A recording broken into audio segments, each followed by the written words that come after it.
Innocent மாதிரியே தான் இருப்பேன் எப்பவுமே. விளையாட்டு மாதிரி இருக்கக்கூடாது, இன்னும் கொஞ்சம் சீரியஸாக இன்னும் நிறைய விஷயங்கள் தெரிஞ்சுக்கணும் அப்படின்றதுக்காக தான் மேலே படிக்கலாம் அப்படின்ற எய்மில் வந்து நான் வந்து என் டிவி செய்யலாம் அப்படின்ற ஒரு எய்மில் வந்தேன். என் பேர் பிரேமா. நான் எங்கள் கூடுதல் தான் சிக்னல் கிட்ட தான் இருக்கோம்.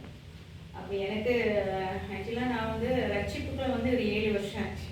அதுக்கு முன்னால் வரைக்கும் நான் ஆர்சியில் தான் இருந்தோம். என் ஹஸ்பண்ட் வந்து ஹிந்து, அது வந்து ரட்சிக்கப்பட்டேன். அவரும் எங்கள் கூட இப்போ வந்து எல்லாருமே ஒரே சேர்ச் தான் போயிட்டுருக்கோம். இப்போ என்னன்னா ஊழியத்தில் இன்னும் நல்லா ஆண்டவர் எடுத்து பயன்படுத்தணும்.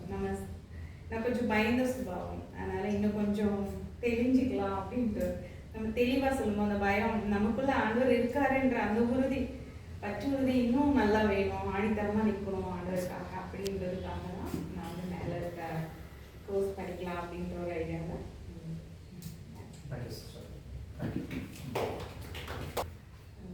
நாங்கள் எஸ்கோல் பைபிள் காலேஜில் பிபிஎஸ் கோர்ஸ் முடித்தோம்.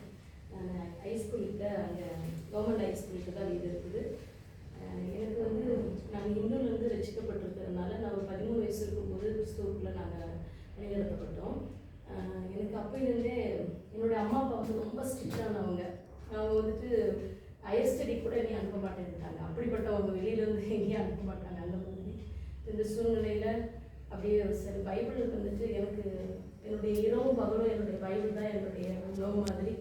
எனக்கு எப்போ தூக்கம் என்னை ரொம்ப தட்டுதோ அப்போ தான் பைபிளை கீழே வைப்பேன். நான் என்னுடைய வாலிப நாட்களில் பைபிளை ஒரே டைமில் ஒரு 25 அதிகாரம் அப்படி கூட நான் படிச்சிருக்கேன். ஆனால் அதனுடைய பெருசாக விளக்கங்கள் எனக்கு தெரியாது, என்னை இந்துலேருந்து கன்வெர்ட் ஆகி வந்ததுனால.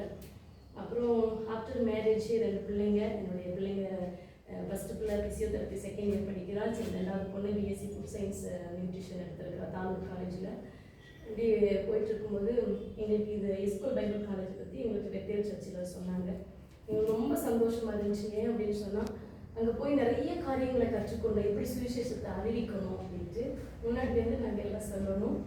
எங்களை அருமையாக இந்த சில்ட்ரன்ஸ்க்கெல்லாம் எப்படி எடுக்கணும் அப்படின்னு சொல்லி நான் சண்டே கிளாஸ் டீச்சராக இருக்கிறேன் நான். அதனால் அதெல்லாம் எப்படி நடத்தணும், ஒரு பிரசங்க பீடத்துக்கு போனால் எப்படி இருக்கணும், அங்கே என்னென்ன பொருள் இருக்கணும் எல்லாமே எங்களுக்கு அருமையாக சொல்லி கொடுத்துருக்குறாங்க. 5 டீச்சர்ஸ் இருக்கிறாங்க. இப்படி போயிட்டுருக்குறாங்க. இப்படியே நாங்கள் பிடிஎஸ் கோர்ஸ் முடித்தோம். அந்த பைபிள் வந்து ஒவ்வொன்றும் கற்றுக்கொள்ளும் பொழுது அது ரொம்ப தேன் போல் எங்களுக்கு அது இருந்தது. நிறைய காரியங்கள் இதில் வந்துட்டு அதை டிவைட் பண்ணி சொல்லி கொடுக்கும் பொழுதெல்லாம் எங்களுக்கு ரொம்ப சந்தோஷமாக இருந்தது. இது ஏன் இந்த பிடிஎஸ் கோர்ஸ் முடிச்சுட்டு ஏன் வந்துட்டு மறுபடியும் நாங்கள் இதுக்கு வந்திருக்கிறோம் அப்படின்னு சொன்னாக்கல மாஸ்டர் டிகிரி முடிக்கணும்னு. இது வந்து பேருக்காக நாங்கள் நிச்சயமாக இதுக்குள்ளே நாங்கள் வரலை. பைபிளை நன்கு கற்று தேர்ந்தவர்களாக நாங்கள் இருக்கணும். பைபிளுக்குள்ள விளக்கங்கள் அனைத்தையும் நம்ம புரிந்து கொண்டவர்களாக இருக்கணும். இன்னொன்று மட்டும் இல்லாமல் எங்களுக்கு வந்து சொல்ல போல சின்ன வயசுலேருந்தே ஊழிய அழைப்பில் தான் ஆண்டவர் நடத்திட்டு இருக்கிறாரு. அப்போ இதெல்லாம் வந்து கர்த்தர் நம்மளை வந்து பயன்படுத்துகிற விதங்கள் எல்லாம் பார்க்கும் பொழுது பைபிளை நம்ம நன்கு கற்றுக்கொண்டவர்களாக இருந்தால் எந்த ஒரு கொஸ்டின் கேட்டாலும் நமக்கு அது நம்ம மறுபடியும் பதில் சொல்லலாம். யாரும் முன்னாடியும் நம்ம முடிச்சுட்டு நிற்க வேண்டாம். அதனால் அந்த ஒரு ஆர்வத்தோடு தான் பைபிளை நன்கு கற்று தேர்ந்து கொள்ளணும். அதில் வந்து நாங்கள் தேர்ச்சி பெறணும். அதுக்காக அந்த ஒரு நோக்கத்துக்காக தான் இதுக்குள்ளே நம்ம வந்திருக்கிறோம். கர்த்தர் தாமே எங்களை நடந்துட்டோம்.